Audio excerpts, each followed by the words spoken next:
Как отмечает на встрече прокурор, одним из ключевых направлений деятельности его ведомства была и остается защита прав предпринимателей. Бизнес не должен ходить под статьей, заявил в своем послании Федеральному собранию президент Владимир Путин. И, как видно, надзорные органы региона взяли эти слова на вооружение. Так, в прошлом году ведомству удалось прекратить необоснованное уголовное преследование предпринимателей из Сосногорска и Ухты. А уже в нынешнем году прокуратура заступилась за бизнесмена из Усинска, уголовное дело на которого было заведено еще 1,5 года назад.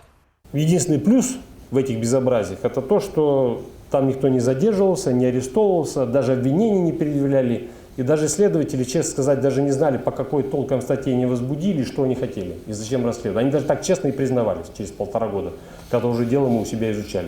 Настоящее дело чести для прокуратуры – возвращение в собственность республики старых активов, например, птицефабрики Зеленецкой, которая была выведена в офшоры бывшим руководством региона через преступные схемы. Так, в этом году надзорные органы подали иск о возврате региону предприятия стоимостью 2,5 миллиардов рублей. И экономический эффект от этого решения многие уже ждут.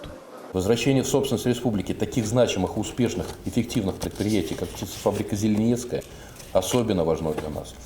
Доходы от деятельности таких организаций и предприятий должны пополнять доходную часть бюджета и работать на решении социально значимых задач региона.